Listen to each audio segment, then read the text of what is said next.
Then Major Gen. Austin Scott Miller is shown here at Fort Benning, Georgia, in 2015. He testified before the Senate Armed Services Committee as a three-star general up for promotion to be President Trump's next Afghan war commander on June 19. Sergeant First Class Michael R. Noggle, Army, the U.S. general nominated by President Trump to be the commander of the war in Afghanistan, told the Senate Armed Services Committee on Tuesday that he wouldn't speak about the war reaching a turning point unless there is one.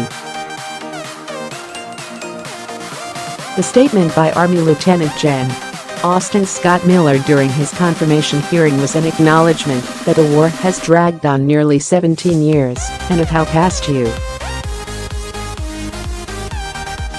U.S. commanders often proclaimed that conditions were set for forces to make significant progress soon. Miller said that he couldn't guarantee you a timeline or an end date, but that the United States should stay in Afghanistan because it is vital to U.S. interests in countering terrorist groups. This is about protecting U.S. citizens when you go right to the heart of the issue, he posited. Miller was nominated this spring by Trump to take over for Army Gen. John W. Nicholson Jr., who has led the war effort since March 2016.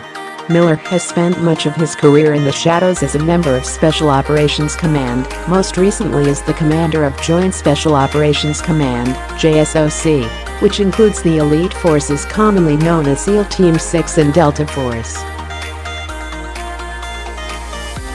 Miller testified 10 months after Trump announced a strategy change in Afghanistan that includes loosening the rules of engagement to allow more airstrikes, modestly increasing the number of U.S.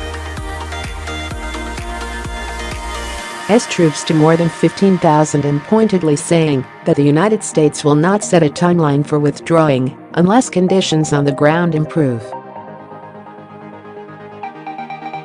The last point especially marked a change from the Obama administration, which deployed more than 100,000 U.S.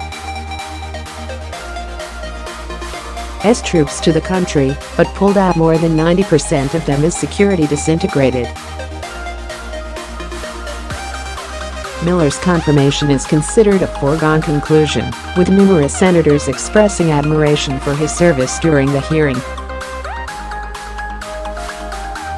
At one point, Senator Lindsey O, RSE, asked him if he had been wounded in the past, seemingly just to get the point on the record. Miller responded that he had been twice during the 1993 Battle of Mogadishu, an operation recounted in the book and movie Black Hawk Down, and about 10 years later in Iraq. But Miller did take some tough questions from lawmakers concerned about whether success in Afghanistan can be achieved.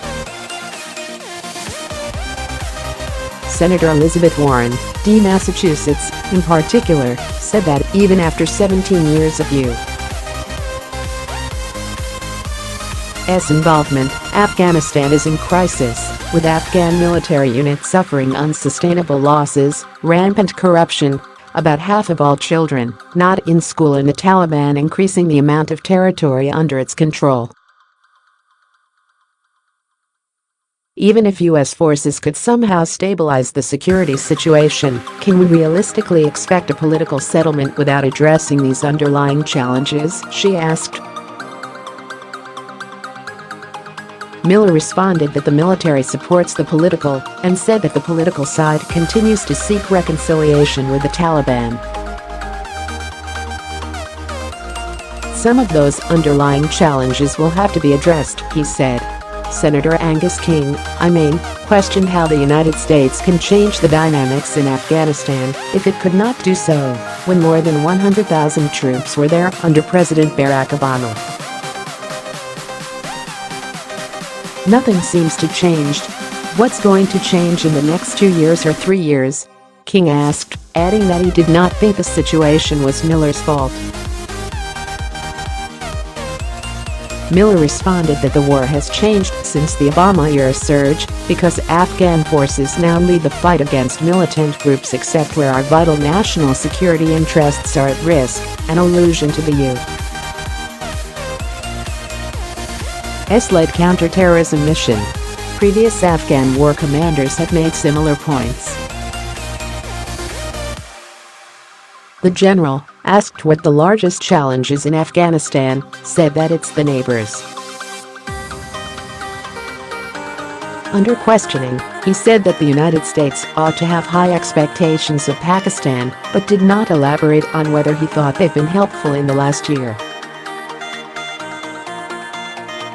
Part of this strategy that Trump announced last year was getting tougher on Pakistan's support for the Taliban, but the administration has done little since then to explain how it is doing so.